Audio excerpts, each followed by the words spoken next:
everyone, my name is Nidhi Sharma. I welcome you all to the Judiciary by PW YouTube channel. Law semester question answer series में आज हम करने वाले हैं labour law का lecture 4 labour law के में हम कवर करने वाले हैं contemporary issues under labour law कि किस टाइप के इश्यूज होते हैं लेबर लॉ में वो हम देखेंगे। और बेसिकली ये जो इश्यूज हम कवर करेंगे ना, ये जो इश्यूज रहेंगे किससे रिलेटेड, ये इश्यूज जो भी आपके आते हैं इम्प्लीमेंटेशन में लेबर लॉ को उससे रिलेटेड देखने वाले हैं। तो उसी में किस टाइप के क्वेश्चन पूछे जाएंगे आपके लॉ सेमेस्टर एग्जामिनेशन में वो हम यहाँ पर कवर करने वाले हैं। सो बिना किसी देरी के मेरे दोस्त क्या करते हैं, स्टार्ट करते हैं। सबसे पहली चीज, this is my Telegram ID. अगर मुझसे आप वहां पर कनेक्टेड नहीं है तो इससे बात हो सकते हैं। कोई भी डाउट हो, कोई भी क्वेरी हो, कोई भी समस्या हो आपकी लॉ लाइफ में है। ओके, चलो। तो सबसे पहली चीज क्या, पहला क्वेश्चन हम देखने वाले हैं जिसमें आपसे पूछा जा सकता है 5 मार्क्स में। तो सबसे पहला क्वेश्चन है, who are gig workers and platform workers as defined under the code on social security? Briefly explain the significance of extending social security to such workers. कौन गिग वर्कर्स होते हैं, कौन आपके प्लेटफॉर्म वर्कर्स होते हैं जो कि डिफाइन किए गए हैं कोड ऑन सोशल सिक्योरिटी में, ये बताना है। उसी के साथ साथ आपको एक्सप्लेन करना है कि क्या सिग्निफिकेंस है इनका सोशल सिक्योरिटी एक्सटेंड करने का ये वर्कर्स को। तो सबसे पहले गिग वर्कर के बारे में बताएंगे जो कि दिया गया है सेक्शन 235 में, किसके, कोड ऑन सोशल सिक्योरिटी में। एक गिग वर्कर एक पर्सन होता है जो कि परफॉर्म करता है work outside the traditional employer employ relationship often on a temporary और फ्लेक्सिबल बेसिस। मतलब जैसे हम फ्रीलांसर टाइप बात करते हैं कि वो वर्क बाहर भी कर रहा है, बट यहाँ पर कोई भी एम्प्लॉयर एम्प्लॉय रिलेशन, वो एम्प्लॉयर एम्प्लॉय रिलेशनशिप के बाहर के बेसिस पे काम करता है, एक टेम्परेरी बेसिस पे काम करता है, कोई परमानेंट नहीं होता उसका रोल क्या होता है, पूरा टेम्परेरी होता है। ये इंक्लूड करता है फ्रीलांसर्स एंड इंडिपेंडेंट कॉन्ट्रैक्टर्स। ठीक है, जो इंडिपेंडेंट कॉन्ट्रैक्टर का हमने कॉन्सेप्ट देखा है वो भी इसमें क्या है, इंक्लूडेड है। ये जो फ्रीलांसर्स होते हैं जो इंडिविजुअली काम करते हैं उनको भी क्या करता है, उनको भी कवर करता है। ठीक है, सो बेसिकली गिग वर्कर्स जो टेम्परेरी काम करते हैं, जो अपना इंडिविजुअली देखते हैं, जो इंडिपेंडेंट कॉन्ट्रैक्टर होते हैं, उसमें क्या होता है, उसमें इंक्लूड होता है। ओके, चलो नेक्स्ट क्वेश्चन पे मतलब इसमें और क्या बताना है। फिर हमने बताया प्लेटफॉर्म वर्कर जो कि सेक्शन 260 में दिया गया है। एक प्लेटफॉर्म वर्कर क्या होगा, एक ऐसा पर्सन होगा जो कि इंगेज है कहाँ पर, एक ऑनलाइन प्लेटफॉर्म के थ्रू। ठीक है, स्पेशली जो कि डिजिटल एप्लीकेशन या वेबसाइट की तरफ से यूज हो रहा है, जैसे राइड शेयरिंग हो गया, फूड डिलीवरी हो गया, या ई कॉमर्स लॉजिस्टिक प्लेटफॉर्म हो गया। ये सारी चीजें प्लेटफॉर्म वर्कर में कवर होती है। एक प्लेटफॉर्म वर्कर मतलब कि कोई अगर इंगेज है किसी एक प्लेटफॉर्म के थ्रू, किसी एक वेबसाइट के थ्रू, तो वो क्या हो गया, प्लेटफॉर्म वर्कर होंगे, क्योंकि वो एक किसी प्लेटफॉर्म को क्या कर रहे हैं, रिप्रेजेंट कर रहे हैं। और ये दिया गया है सेक्शन 260 में, कहा के कोड ऑन सोशल सिक्योरिटी 20 में। उसके बाद आते हैं कि क्या सिग्निफिकेंस है सोशल सिक्योरिटी को एक्सटेंड करने का। तो पहला जो है that is vulnerability of workers. क्या है, जो गिग और प्लेटफॉर्म वर्कर्स हैं वो क्या करते हैं, उनको जॉब सिक्योरिटी का लैक होता है। जैसे अगर गिग वर्कर की बात करूं तो यार वो इंडिपेंडेंटली काम कर रहे हैं, वो फ्रीलांसर है, तो उनको कोई सिक्योरिटी नहीं है कि उनकी आज जॉब है कि कल मिलेगा उनको काम की नहीं मिलेगा। दूसरी चीज सेम प्लेटफॉर्म वर्कर्स की, जो जैसे हमारे फूड डिलीवरी बॉय हो गए, उनको आज मिल रहे हैं ऑर्डर्स की नहीं मिल रहे हैं, उनको बात की प्लेटफॉर्म की तरफ से मिल रहा है कि नहीं मिल रहा है। तो इनका जो जॉब सिक्योरिटी का जो चीज होती है ना, वो बहुत हिली होती है। दूसरी चीज जो क्या है, that is rapid growth of the gig economy. जिस तरीके से डिजिटलाइजेशन बढ़ता जा रहा है, अभी आप भी हमको एक एक थ्रू मोड देख रहे हो डिजिटल के ही, तो जिस तरीके से डिजिटलाइजेशन बढ़ता जा रहा है, मिलियन वर्कर्स जो हैं वो इस प्लेटफॉर्म में एंटर कर रहे हैं, इस प्लेटफॉर्म में घुस रहे हैं, तो वहां पर सोशल सिक्योरिटी में इंक्लूड क्या होता जा रहा है, एसेंशियल होता जा रहा है। तीसरा जो है, जो कि प्रमोट करता है इंक्लूसिव लेबर प्रोटेक्शन को, रिकॉग्नाइज करना वर्कर्स को लेबर लॉ में, वो क्या करता है, ब्रिज करता है गैप किसके बीच में, ट्रेडिशनल और नॉन ट्रेडिशनल एम्प्लॉयमेंट के बीच में। इम्प्रूव करता है working condition, social security provision help करता है बेटर सेफ्टी नेट्स के लिए, अगर कोई भी एक्सीडेंट हुआ, कोई भी इलनेस हुआ, कोई भी किसी भी तरीके का लॉस हुआ वर्क का, तो ये क्या करेगा, इसका सिग्निफिकेंस पूरा जो वर्क कंडीशंस है उनको इम्प्रूव करेगा। अगर हम बात करें कि क्या-क्या चीज़ें इंक्लूड की गई हैं और क्या कंक्लूजन में कवर करना है, तो कंक्लूजन में हम यहाँ पर क्या लिखेंगे? कंक्लूजन में हम बताएँगे कि जो लीगल रिकॉग्निशन है गिग और प्लेटफॉर्म वर्कर्स का कोड ऑन सोशल सिक्योरिटी में, वो एक प्रोग्रेसिव स्टेप है। प्रोग्रेसिव स्टेप किसके थ्रू? किसके टुवर्ड्स है? बेसिक वेलफेयर को इंश्योर करते हुए और ग्रोइंग सेगमेंट इंडिया वर्कफोर्स को प्रोटेक्ट करते हुए। लेकिन अगर इफेक्टिव इम्प्लीमेंटेशन की बात करें तो वो एक बहुत बड़ा की चैलेंज है, यहाँ पर ये चीज बताई गई है। ओके, सो बेसिकली आपसे क्वेश्चन में पूछा था कि गिग वर्कर्स और प्लेटफॉर्म वर्कर्स के बारे में आपको बताना है और किस तरीके से इनका significance code on social security से रिलेटेड है। तो आपने पहले गिग वर्कर्स का बताया कि ये क्या होते हैं, फ्रीलांसर्स वगैरह लोग होते हैं। प्लेटफॉर्म वर्कर्स जो कि प्लेटफॉर्म को रिप्रेजेंट कर रहे हैं, जैसे हमारे फूड डिलीवरी वगैरह हो गए। फिर उसके बाद जो सिग्निफिकेंस है, जो इम्प्लीमेंटेशन में जो पॉइंटर्स हैं, वो मैंने यहाँ पर डिस्कस किए एंड आफ्टर दैट मैंने यहाँ पे कंक्लूजन बताया, क्योंकि ये 5 मार्क्स में आपसे क्वेश्चन पूछा गया है। Next question is discuss the legal recognition and protection of gig and platform workers under the code on social security. पहला क्वेश्चन क्या पूछा है कि लीगल रिकॉग्निशन बताना है गिग और प्लेटफॉर्म वर्कर्स का सोशल सिक्योरिटी कोड में, और क्या चैलेंजेस सोशल सिक्योरिटी बेनिफिट में है गिग इकोनॉमी के लिए, ये 10 मार्क्स में बताना है। तो जिस तरीके से गिग इकोनॉमी के बारे में मैंने बताया, वो डिफाइन करती है वर्क को डिजिटल एज में।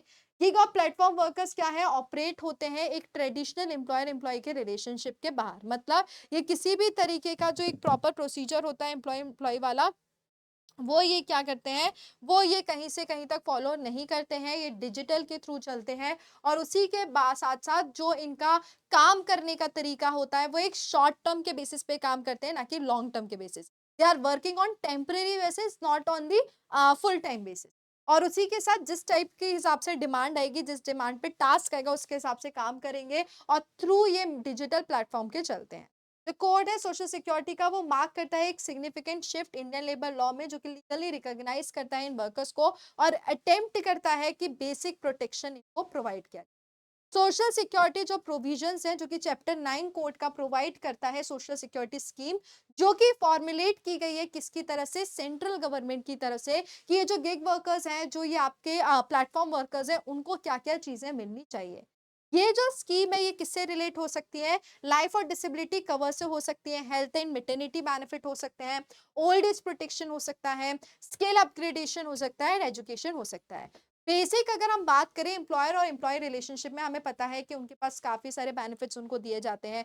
बेनिफिट्स मिलते हैं, चाहे वो फैक्ट्रीज़ एक्ट से रिलेटेड हो, चाहे वो माइंस एक्ट से रिलेटेड हो। लेकिन जो ऐसे गिग वर्कर्स हैं, जो प्लेटफ़ॉर्म वर्कर्स हैं, उनको भी तो कुछ प्रोटेक्शन, उनको भी तो किसी स्कीम की ज़रूरत है। तो वो स्कीम और वो प्रोटेक्शन किसके थ्रू दिया गया है? वो प्रोटेक्शन स्कीम सेंट्रल गवर्नमेंट के थ्रू दी गई है। फिर हम आते हैं क्रिएशन ऑफ वेलफेयर फंड। एक सोशल सिक्योरिटी फंड क्या स्टैब्लिश किया जाता है गवर्नमेंट की तरफ से गिग और प्लेटफॉर्म वर्कर्स के लिए। जैसे एग्रीगेटर्स हो गए, हमारे ऐप बेस्ड कंपनीज जो रिक्वायर है पूरी तरीके से वो कंट्रीब्यूट करें 1 से 2% किसको, एनुअल टर्नओवर को, जिसमें उनको एक्सक्लूड करना पड़ेगा टैक्सेस इस फंड के टूवर्ड। ठीक है। जो वॉलंटरी रजिस्ट्रेशन की बात करें, तो जो वर्कर्स हैं वो सेल्फ रजिस्टर कर सकते हैं सेंट्रल पोर्टल पे, ताकि वो एलिजिबल होंगे बेनिफिट के लिए। मतलब एक गिग वर्कर, प्लेटफॉर्म वर्कर क्या कर सकता है, रिप्रेजेंट कर सकता है, कहाँ पर अपने आप को रजिस्टर कर सकता है वेबसाइट पे जाके। अगर उसको किसी भी टाइप के स्कीम के बेनिफिट्स चाहिए, किसी भी टाइप के बेनिफिट्स चाहिए या स्कीम में एनरोल करना है, तो उसको रजिस्टर करना पड़ेगा। किस तरीके से इनको मैंने बता दिया कि सेंट्रल गवर्नमेंट ने रूल्स दिए हैं और सारी प्रोविजंस हैं, बट उनका इम्प्लीमेंटेशन करना क्या इतना इजी रहता है, क्या इतनी इजीली इम्प्लीमेंटेशन हो जाता है, कोई चैलेंजेस नहीं आते? ऐसा बिल्कुल भी नहीं है। चैलेंजेस भी आते हैं इम्प्लीमेंटेशन में। तो पहला जो चैलेंज आता है, वो आता है एम्बिग्विटी इन एम्प्लॉयर रिलेशनशिप। जो कि प्लेटफॉर्म्स है, वो क्या कर देती है, एम्प्लॉयमेंट रिलेशनशिप देने से मना कर देती है, जिस वजह से जो अकाउंटेबिलिटी है और जो बेनिफिट डिस्ट्रीब्यूशन है, उसमें काफ़ी ज़्यादा क्या आ जाता है, कॉम्प्लेक्स आ जाता है, वो बहुत कॉम्प्लिकेटिंग हो जाती है। ये सबसे बड़ा चैलेंज है। ऑब्वियस सी बात है, जब गिग वर्कर्स को अलाउड ही नहीं किया जा रहा है, उनको एम्प्लॉय रिलेशनशिप दी नहीं जा रही है, तो उनका जो अकाउंटेबिलिटी, रिलायबिलिटी वाली जो चीज़ है, वो क्या हो जाती है, बहुत लेस हो जाती है। दूसरा है लेक ऑफ अवेयरनेस। बहुत सारे वर्कर्स अनअवेयर रहते हैं उनके राइट्स के बारे में और उन प्रोसेस के बारे में कि वो किस तरीके से बेनिफिट्स के लिए क्लेम करें, किस तरीके से रजिस्टर करें, ये उनको पता ही नहीं। कुछ लोगों को पता होता है कि वो बेनिफिट्स उस स्कीम के लिए सेंट्रल गवर्नमेंट के थ्रू जो वेबसाइट हुई है या सेंट्रल गवर्नमेंट के थ्रू जो इनिशिएटिव लिया है, वहां जाके वो रजिस्टर कर सकते हैं। बट मोस्टली जो वर्कर्स हैं उनको नहीं पता होता है कि कुछ ऐसा इनिशिएटिव है जिसमें वो जाकर स्कीम ले सकते हैं। भाई अगर मैं एम्प्लॉयर एम्प्लॉय के रिलेशनशिप वाले वर्कर्स की बात करूं तो उन्हें पता है कि उनकी पॉलिसीज क्या बोलती है, सारी चीजें लिखा है कि क्या क्या बेनिफिट्स मिलेगा। बट इनको तो कुछ नहीं पता ना, इनको ये पता है कि मुझे कल काम मिलेगा तो मैं करूंगा, इनको ये पता है कल काम नहीं मिलेगा तो मैं करूंगा। बट बेनिफिट्स के बारे में इनको अवेयरनेस नहीं है, जिस वजह से ये चीज बहुत एक चैलेंज बन जाती है। तीसरा जो है irregular earnings and job insecurity. जो अनप्रिडिक्टेबल नेचर होता है ना कि आज काम है कल मिलेगा कि नहीं मिलेगा, वो बहुत ही ज्यादा मतलब डिस्टर्ब कर देता है कि पहली बात तो जॉब सिक्योरिटी नहीं रहती और एक स्टेबल कवरेज को इंश्योर करने में बहुत मुश्किल हो जाता है। चौथा जो है एडमिनिस्ट्रेटिव और इंफ्रास्ट्रक्चर गैप। जो इम्प्लीमेंटेशन मशीनरी है जिसमें रजिस्ट्रेशन सिस्टम इंक्लूड किए गए हैं, फंड डिस्बर्समेंट इंक्लूड किए गए हैं और जो ग्रीवियंस रेड्रेसल मैकेनिज्म है वो पूरी तरीके से क्या है अभी डेवलपमेंट में है। लिमिटेड इन्फोर्समेंट मैकेनिज्म की बात करूं तो जो कोड है वो कहीं से कहीं तक प्रोवाइड नहीं करता है कि किस तरीके से रोबोस्ट इन्फोर्समेंट टूल्स चलेंगे जो कि इंश्योर करेंगे एग्रीगेटर कंप्लायंस को और वर्कर परफॉर्मेंस को। ठीक है, सो यहाँ पर ये चीजें मैंने पूरी बताई हैं कि क्या क्या किस तरीके से चैलेंजेस आते हैं जो गवर्नमेंट के थ्रू अगर स्कीम भी प्रोवाइड की गई है, अगर कुछ दिए भी हैं बेनिफिट्स तो उनको इम्प्लीमेंट करने में क्या क्या चैलेंजेस आते हैं वो मैंने यहाँ पे बताया। फिर मैंने यहाँ पे कंक्लूजन दिया है कि जो कोड है सोशल सिक्योरिटी 2020 का एक लैंडमार्क रिफॉर्म है जो कि एक्नॉलेज कर रहा है कि किस तरीके से डायनेमिक्स वर्क के चेंज किए जाए और अटेम्प्ट कर रहा है कि जो गिग वर्कर्स हैं, प्लेटफॉर्म वर्कर्स हैं, इनको इंक्लूड किया जाए सोशल सिक्योरिटी अम्ब्रेला में। लेकिन अगर हम बात करें ट्रांसलेट करना रिकॉग्निशन को इफेक्टिव प्रोटेक्शन में, तो उसमें बहुत ज्यादा जरूरी है कि क्लैरिटी होना चाहिए कि कौन से रोल्स हैं, किस तरीके का काम है और कैसे उन सिक्योरिटी की बेसिस पे और क्या जो स्कीम है उनका इम्प्लीमेंटेशन हो रहा है, ये भी बहुत जरूरी है। फिर आते हैं तीसरा। तीसरा जो आता है मेजर इशू लेबर लॉ में वो आता है आपका जेंडर इनइक्वालिटी से रिलेटेड। तो यहाँ पर आपको क्या बोला है, critically examine the issue of gender inequality in the Indian labour market. क्या करना है आपको, एग्जामिन करना है इशू किसका, जेंडर इनइक्वालिटी का इंडियन लेबर मार्केट में। दूसरा क्वेश्चन ये पूछा है how do labour law such as the equal remuneration act and the maternity benefit act aim to address inequality, discuss the challenges in enforcement. क्या बोला है कि किस तरीके से लेबर लॉज जैसे इक्वल रिम्यूनरेशन एक्ट हो गया, मैटरनिटी बेनिफिट एक्ट हो गया, वो किस तरीके से एम कर रहे हैं कि वो इनइक्वालिटी को एड्रेस कर सके और उसी के साथ साथ इन्फोर्समेंट में जो चैलेंजेस हैं उनको क्या करना है, डिस्कस करना है। और ये क्वेश्चन आपसे पूछा गया है पूरे 10 मार्क्स में। ठीक है, सो यहाँ पर सबसे पहले आप क्या बताओगे, जेंडर इनइक्वालिटी के बारे में बताओगे। Gender inequality Indian labour market में एक परसिस्टेंट इशू है जो कि रिफ्लेक्ट होता है डिस्पार्टीज एम्प्लॉयमेंट अपॉर्चुनिटीज में, वेजेस में, वर्किंग कंडीशंस में और पार्टिसिपेशन रेट में। बहुत सारे कॉन्स्टिट्यूशनल गारंटी के बाद भी, लीगल फ्रेमवर्क के बाद भी जो वुमेन है उनको क्या हो रहा है, फेस डिस्क्रिमिनेशन करना कहीं ना कहीं वो कर ही रही है। मतलब ऐसा नहीं है कि उनके पास इतनी अपॉर्चुनिटी के बेसिस पे भी वो कहीं ना कहीं उनको डिस्क्रिमिनेशन हो ही रहा है on the basis of gender और अंडर रिप्रेजेंटेशन हो रहा है, उनको वर्क प्लेस प्रोटेक्शन बहुत ही कम है, एडिक्वेट है, ये चीज भी यहाँ पे बताई गई। जेंडर इनइक्वालिटी लेबर मार्केट में बात करें तो सबसे पहला जेंडर पे गैप, वुमेन जो है उनको क्या किया जाता है, कम पे किया जाता है एज कम्पेयर टू मेल जो है उनसे। चाहे वो वुमेन मैन के मुकाबले काम कर रही हो, वही वर्क कर रही हो, लेकिन उनको क्या किया जा रहा है, कम पे किया जा रहा है। दूसरा है लो लेबर फोर्स पार्टिसिपेशन। इंडिया का जो female labour force participation rate है वो क्या है, सिग्निफिकेंटली लो है। अगर हम ग्लोबल कवरेज की बात करें, दुनिया में कवरेज में देखें तो जो इंडिया का फीमेल जो फोर्स इंडिया का जो फीमेल लेबर फोर्स है अगर उसकी बात करें तो वो कंपेरिजनली क्या है, कम है as compare to the world में जो बाकी कंट्रीज है उससे। ठीक है, ऑक्यूपेशनल सिग्रेशन की बात करें, जो वुमेन है वो ऑफर कन्फाइन की गई है लो पेइंग में, इनफॉर्मल में, अनस्किल्ड जॉब में और उनको अंडर रिप्रेजेंट किया गया है किसमें, लीडरशिप रोल्स में। उसके बाद lake of supportive work conditions. Child care absence होना, फ्लेक्सिबल आवर्स नहीं मिलते उनको, सेफ वर्किंग एनवायरनमेंट नहीं मिलता, जिससे क्या किया जा रहा है, वुमेन को डिस्करेज किया जा रहा है एंटर करने में और कंटिन्यू करने में वर्कफोर्स। लेबर लॉ मेजर्स क्या है, किस तरीके से लेबर लॉ मेजर्स एड्रेस कर रहे हैं इनइक्वालिटी को, वो देखना बहुत जरूरी है। तो पहली चीज क्या, ऑब्जेक्टिव क्या है, सबसे पहला जो है इक्वल रिम्यूनरेशन एक्ट, जो कि हमारा पार्ट है किसका, अब कोड ऑन वेजेस 2020 का। ऑब्जेक्टिव क्या है कि इंश्योर किया जाए इक्वल पे इक्वल वर्क के लिए मैन और वुमेन के लिए, और प्रोहिबिट किया जाए डिस्क्रिमिनेशन, जब भी रिक्रूटमेंट हो या किसी भी सर्विसेज की कंडीशन में किसी भी तरीके का डिस्क्रिमिनेशन या भेदभाव नहीं किया जाए एक महिला में और एक आदमी में। दूसरा है की प्रोविजन की बात करें, जो एम्प्लॉयर है उनको इक्वल रिम्यूनरेशन पे करना चाहिए मैन और वुमेन को सेम परफॉर्म करने के लिए। अगर सेम काम कर रहे हैं, सेम नेचर ऑफ वर्क है, तो दोनों को इक्वल अमाउंट मिलना चाहिए, ये रिम्यूनरेशन एक्ट बोलता है। किसी भी तरीके का डिस्क्रिमिनेशन नहीं होना चाहिए, ना ही रिक्रूटमेंट में, ना ही प्रमोशन में, ना ही ट्रेनिंग में, और ना ही on the grounds of sex. जो लॉ है वो एम करता है कि लीगली प्रोहिबिट किया जाए वेज बेस्ड डिस्क्रिमिनेशन को, लेकिन जो इसका इन्फोर्समेंट है वो क्या कर रहा है, वीक कर रहा है इनफॉर्मल सेक्टर में। फिर आते हैं मैटरनिटी बेनिफिट एक्ट। तो जो ऑब्जेक्टिव है इसका वो क्या है, मैटरनिटी बेनिफिट प्रोवाइड करना, जिसमें एम्प्लॉयमेंट वुमेन को क्या करना, प्रोटेक्ट करना मैटरनिटी के टाइम पे। की प्रोविजन, मैटरनिटी लीव देना 26 वीक की फ्रॉम द फर्स्ट 2 चिल्ड्रंस के लिए। प्रोविजन प्रोवाइड करना नर्सिंग ब्रेक्स और क्विक फैसिलिटी एस्टैब्लिशमेंट में 50 या 50 से ज्यादा एम्प्लॉयज में। प्रोहिबिट करना वुमेन एम्प्लॉय का डिसमिसल ग्राउंड्स ऑफ प्रेगनेंसी पे। इम्पैक्ट की बात करें, ये एक्ट रिकॉग्नाइज करता है वुमेन का बायोलॉजिकल और केयर गिविंग रोल्स, जो कि ऑफर करता है वर्कप्लेस प्रोटेक्शन को और जॉब कंटिन्यूटी। चैलेंजेस की बात करें तो पहला है wide spread informality, large portion women work का इनफॉर्मल सेक्टर में, जहां पे लेबर लॉज रियली इंप्लीमेंटेड है वो मॉनिटर होना। हर एक वुमेन वर्कर्स अनअवेयर हैं लीगल राइट्स के लिए इस एक्ट में। ये जो लेबर इंस्पेक्शन है, ग्रीवेंस है, रिड्रेसल सिस्टम का, वो ऑफर अंडर स्टाफ किया गया है और इनफेक्टिव है, ये चीज भी बताई गई है यहाँ पर। जो एम्प्लॉयर्स है वो कंप्लाइंस देखते हैं किस पे कि कोई भी डिस्क्रिमिनेशन हो रहा है, तो उसके पे पूरी चीज़ यहाँ पे देखी जाती है।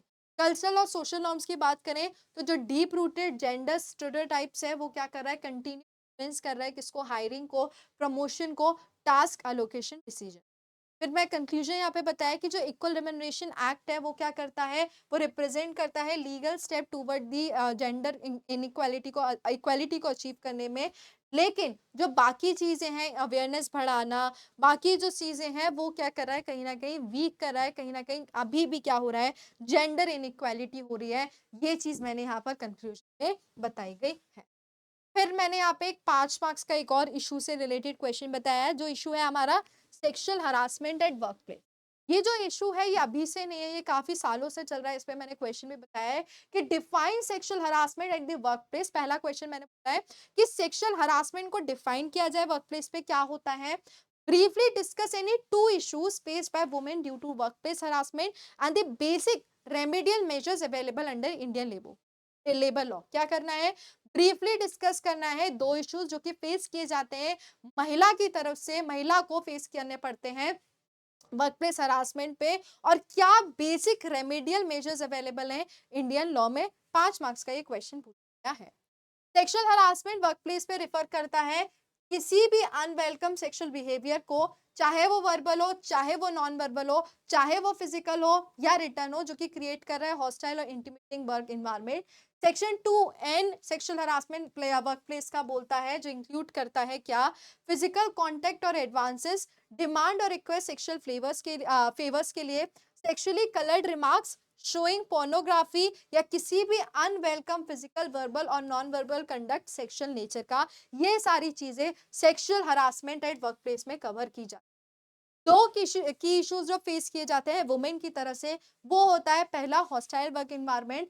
वुमेन जो है वो फील करती है अनसेफ, अनकंफर्टेबल, साइकोलॉजिकल स्ट्रेस, और उसी के वजह से उनका क्या होता है, प्रोडक्टिविटी रिड्यूस हो जाती है और इमोशनल ट्रॉमा होता है।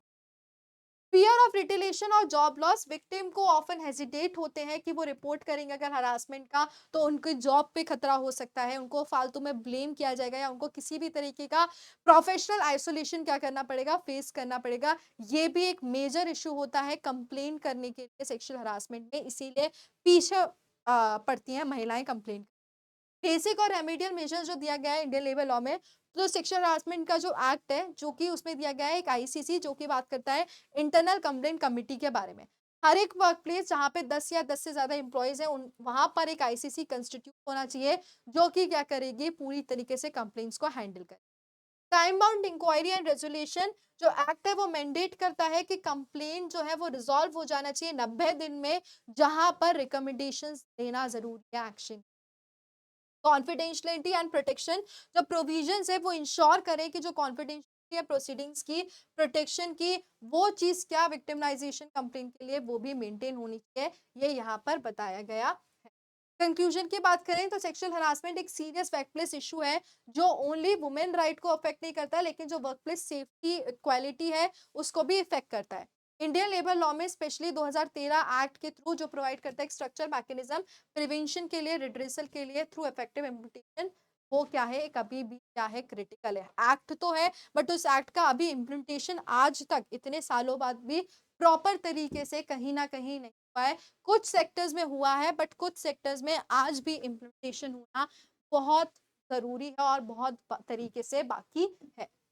उसके बाद मैंने यहाँ 5 मार्क्स का क्वेश्चन एक और दिया है। Briefly explain the exploitation face by contract workers in India. पहला, कि जो कॉन्ट्रैक्ट पे काम करता है उन कॉन्ट्रैक्ट वर्कर्स को क्या इश्यूज फेस करना है, क्या एक्सप्लॉइटेशन हो रहा है, वो एक्सप्लेन करना है आपको। क्या steps, what steps has the state taken under labour law to regulate their employment and protect their rights. क्या स्टेप्स लिए हैं स्टेट ने लेबर लॉ में कि वो रेगुलेट करेंगे एम्प्लॉयमेंट को और उनके जो राइट्स हैं उनको प्रोटेक्ट करेंगे।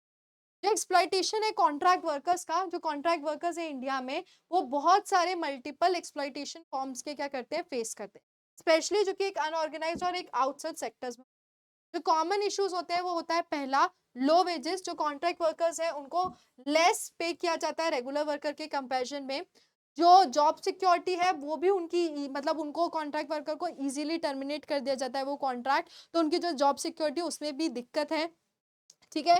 पुअर वर्किंग कंडीशन, बहुत सारे वर्क बिना बेसिक फैसिलिटीज के होते हैं, क्लीन ड्रिंकिंग वाटर भी नहीं मिलता उनको, रेस्टरूम्स, मेडिकल एड भी नहीं दिया जाता है और सेफ्टी इक्विपमेंट भी नहीं दिया जाता है।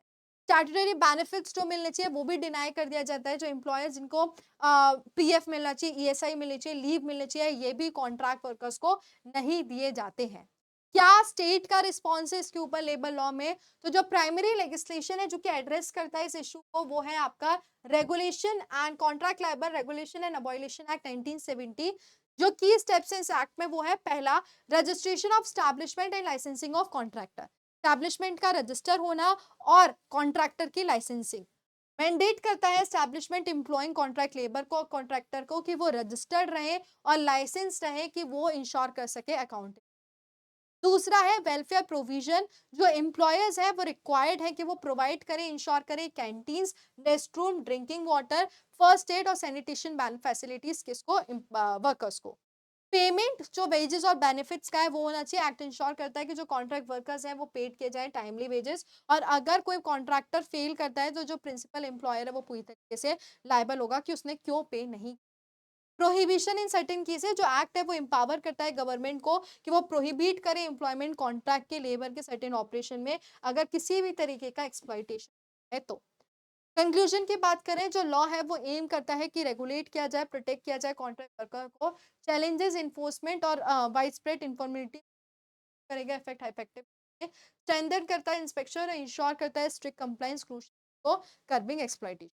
ठीक है।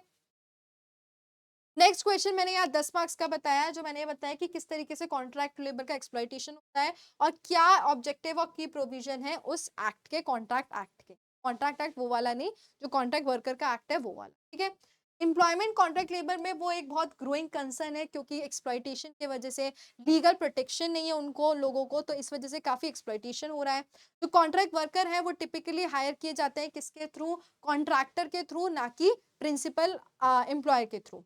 जो ऑफन परफॉर्म करते हैं सेम ड्यूटीज रेगुलर एम्प्लॉइज की तरह, बट उनको प्रॉपर वेजेस नहीं दिए जा रहे हैं, प्रॉपर बेनिफिट्स, उनको मेडिकल फैसिलिटीज, पीएफ वगैरह कहीं से कहीं तक प्रोवाइड नहीं किया जा रहा। तो जो टेम्पररी स्टेटस है वो मेक करता है उनको वनरेबल, और जिस वजह से उनका कभी भी टर्मिनेशन हो सकता है। उनका जो पुअर कंडीशंस में वो काम कर रहे होते हैं वो भी उनको फेस करना पड़ता है।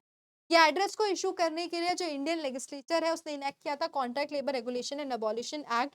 कब किया था? 1917 में किया था। और इस एक्ट का जो मेन ऑब्जेक्टिव था वो ये था कि वो रेगुलेट कर पाए एम्प्लॉयमेंट कॉन्ट्रैक्ट लेबर की और इंश्योर करे कि फेयर वर्किंग कंडीशंस मिले कॉन्ट्रैक्ट वर्कर को, और उसी के साथ साथ जो उनका एक्सप्लॉयटेशन है उस पे क्या किया जा सके, उस पे प्रिवेंट लगाया जा सके, उसको रोक लगाया जा सके।